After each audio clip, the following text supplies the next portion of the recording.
Hey, everybody, Cinephile Mike, your friendly neighborhood cinephile here, and we are starting to wrap up Annie Week. And today, for day 74, I am talking about Blue Fox Entertainment's The Inventor, a biopic about the last years of the life of Leonardo da Vinci, written by Jim Capobianco and directed by Capobianco and Pierre-Luc Granjon. The film had a total box office take of $1,349,133, with $306,385 at the domestic box office and $1,042,748 at the international box office. Now, award season wise, not much besides the Annies. But on theme, the film is nominated for Best Animated Independent Feature. Now, the only other awards recognition was that it was nominated for Best Feature at the Annecy International Animated Film Festival, one of four international animated film festivals sponsored by the International Animated Film Association.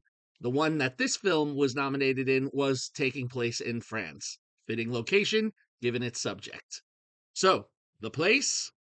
Well, first we're in Italy in the time 1516.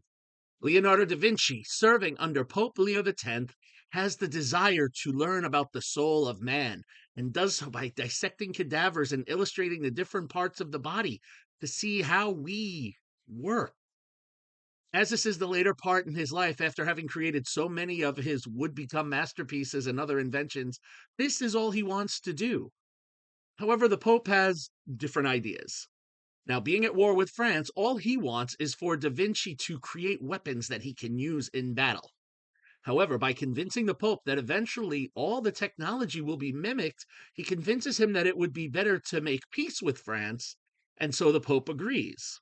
Being impressed with Da Vinci, King Francis I invites Da Vinci to come to France to continue his work.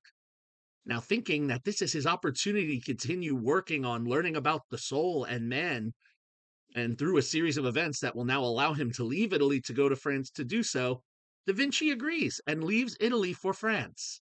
However, Francis has some other plans. He wants Da Vinci's help to help him create his brand new castle, which will be the first of its kind to show his grandiose personality, but Da Vinci convinces him to maybe create an ideal city unlike anything else, with plumbing and different systems to help life function. Francis eventually agrees, although he wants to make sure that he has new inventions to show off, as he will soon have Charles V of Spain and Henry VIII of England to come to France, and he wants to show them that he has a powerful country. Now, planning to do all of this and continuing his work, Da Vinci at these later years sets off to do all that he can. Through a fortunate meeting with Francis's sister, Margherita Nevers, we will see what it is that he can do, but then eventually Da Vinci will fall ill. How will all of this play out? Now, The Inventor is a feature film that chronicles, as I said, those last years of Da Vinci's life, which serves as a continuation of Capobianco's 2009 short film, Leonardo. Now, this film is told with a glorious mixture of very colorful stop motion animation that hints at earlier works of Rankin Bass films like Rudolph the Red-Nosed Reindeer and Frosty the Snowman, and intercuts it with stunning 2D animated sequences in more subdued sepia tones that are usually used to illustrate his dreams and his inventions and his thought process.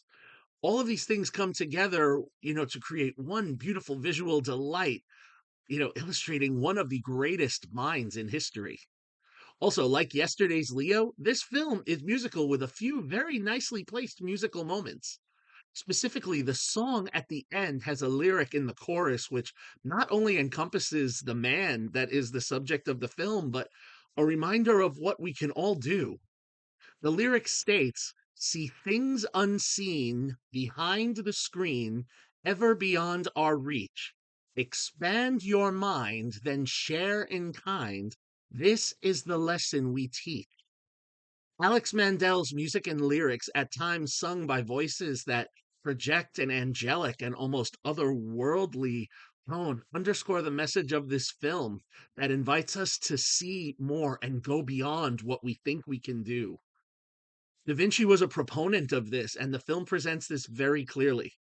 Now, the voice cast that they put together for this presents this clearly well, with Stephen Fry anchoring the film as Da Vinci and being aided in his work with Daisy Ridley as the sympathetic Marguerite and the King and the King's Mother, voiced by Gautier Bateau and Marion Cotillard, respectively. With all of this work that comes together, The Inventor is quite an enjoyable piece of film to watch, and we are constantly reminded that a life well spent is long. Also, should you see this film, I challenge you if you don't shed a tear at the end. So, glorious animated film, The Inventor, for me, is a solid 4-star film that almost seems more geared towards adults or those fascinated with Da Vinci, not necessarily for small children, though it is an animated film. Also, a tip for those who are not necessarily credit watchers, I recommend to at least stick with this film for the first part of the credits because you will see some very interesting time-lapsed behind-the-scenes making of footage and hear more of Mandel's cheery music underscoring it as you go. Now, as of this posting, The Inventor is currently available for rental on most digital platforms, but no information regarding a streaming service. So there you have it. 2 more animated films to go. Also, later tonight, I will be posting my first video in my predictions for the 96th Oscars. Every day, I'll be posting short videos talking about the nominees and who I think is going to take that prize and who I think should take that prize. So, if you like what you heard here and you're looking to hear all those reviews, you know what you have to do at this point. Got to click that button, subscribe to the channel, spread the word for all the cinematic goodness. You can follow me, Cinephile Mike, on all social media platforms and Letterboxd. Until next time, this is Cinephile Mike saying take a break and watch something new.